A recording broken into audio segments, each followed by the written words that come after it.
Yup, you've seen that right. Killing bristlebacks with ease in ultra hard using only a bow. Was a faster, wasn't it? And that bow was literally the quickest firing sharpshooter bow you'll ever see in Horizon Forbidden West.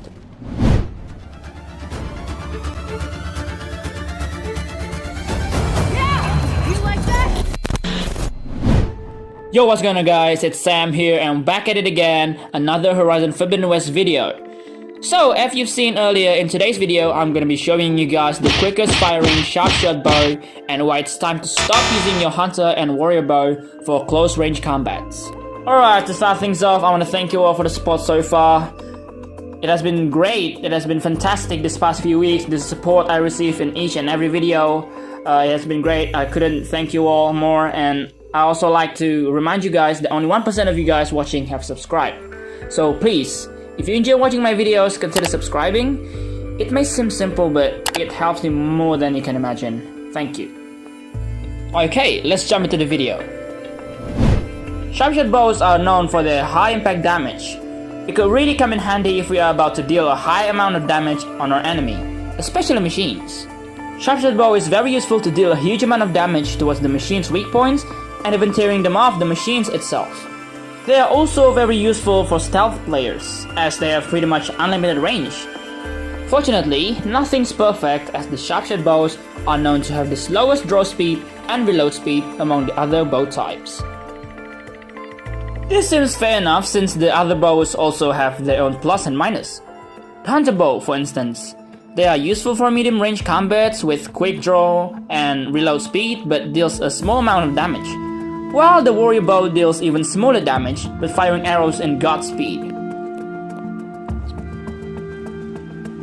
It often brings some frustration if we don't have any heavy damage weapons left, except our hunter or warrior bow during a fight, especially heavy enemies like thunderjaws or maybe even stormbirds and all of that.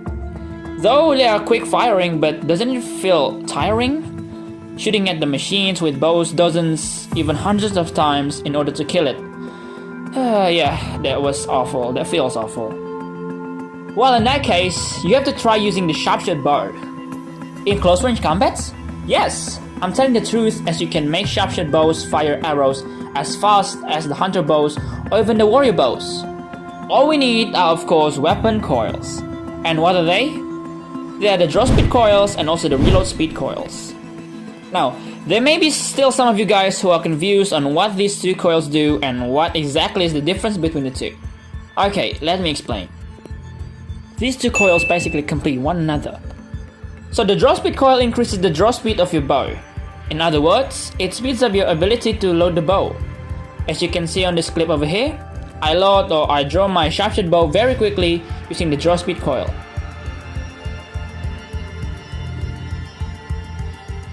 But keep in mind that the draw speed coil only plays part on the motion from where Aloy puts the arrow on her bow until she releases it.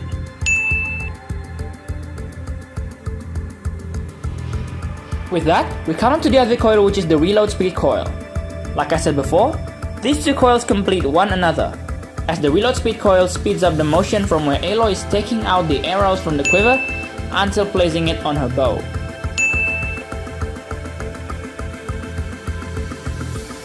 In other words, the reload speed coil speeds up Aloy's hands when reloading the arrow to her bow.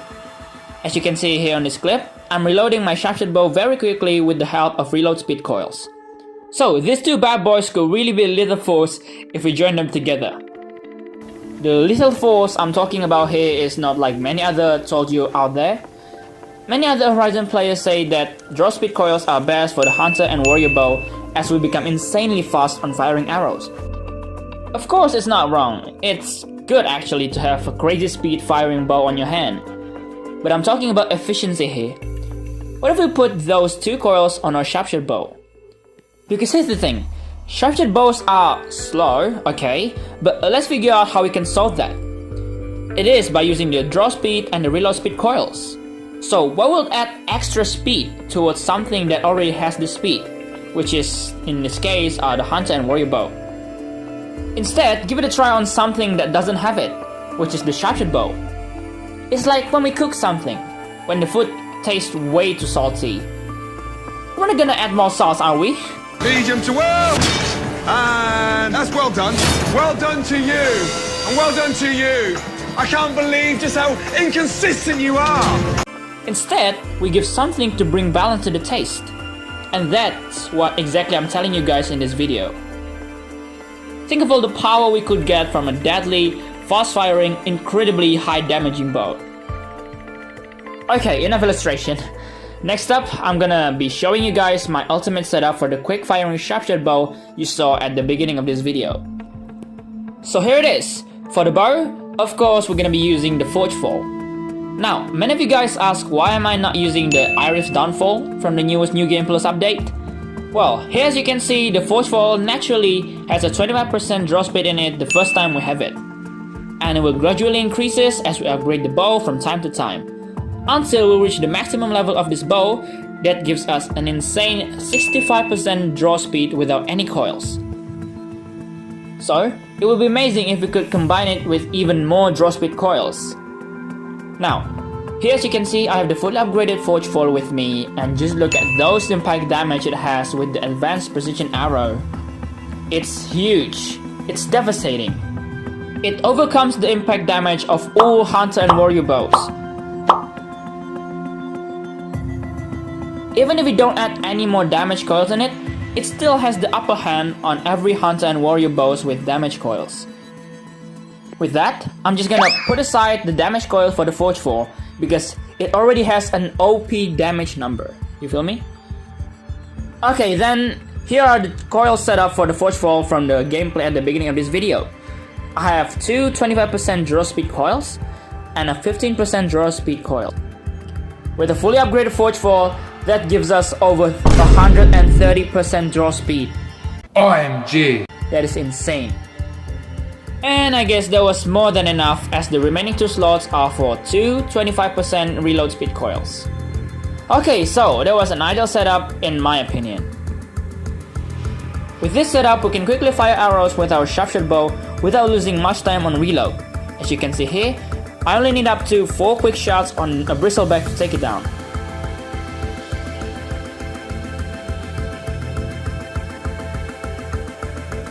And keep in mind that this is on ultra hard, so it's a big W for us if we have this bow. Here's a quick comparison to another sharpshot bow with no coils, whether it's the draw speed coils or the reload speed coils.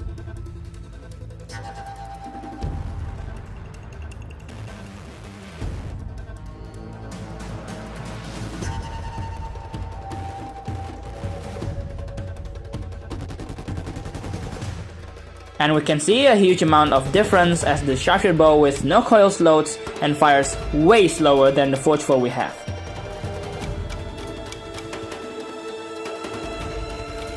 Now, let's compare it to the Hunter and Warrior bow. I have both bows, Warrior and Hunter, with no coils on them. Here's a comparison between our Forge Fall with coils and a Hunter bow with no coils.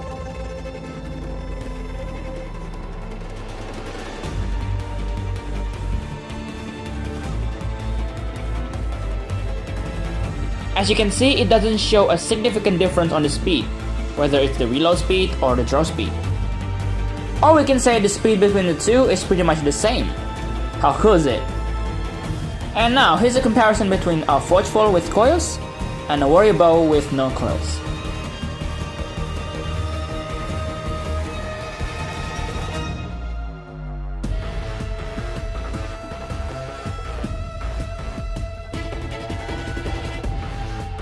And yep, as you can see, even a Warrior bow can be matched in terms of speed by our majestic Forge Fall.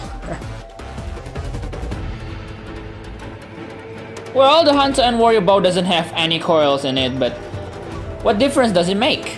I mean, it won't be a big difference. They will be just slightly faster as they don't have any natural draw speed on them, like the Forge Fall. It's a bit hard to explain, but I think you get my point. And also, if you would like more speed or maybe a faster reload, you can always change the setup of your Forge Fall. But I will always recommend you to fully upgrade the Forge Fall first to get the best result. The fully upgraded Forge Fall has 5 slots for coils and you can always set them as you wish. But here's my best variation for you guys. If you want more speed on the reload, I would recommend replacing the 15% draw speed coil with another reload speed coil. We can go for any percent, 25, 15, 10. The more the merrier, so I would recommend the higher or the highest percent of the reload speed coil.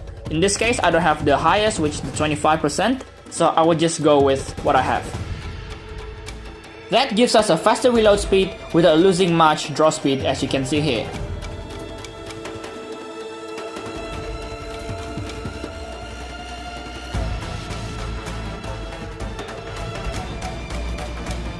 And if you guys want a full draw speed, you can go for draw speed coils for all the slots, all the way draw speed. And of course, it hurts your reload speed quite badly, but don't worry, it is covered or it is balanced by your quicker draw speed, So they do pretty much equal time on all the motions combined from the start when Aloy retrieves the arrow from the quiver until she releases it with her bow, as you can see here.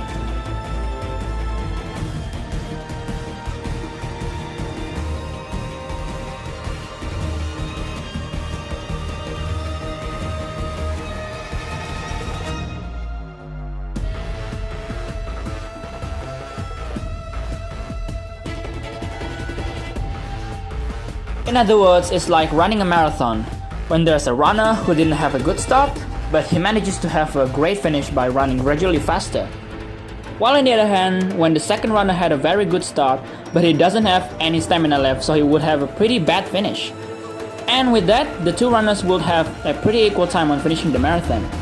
So yeah, same thing applies to the Forgefall variations.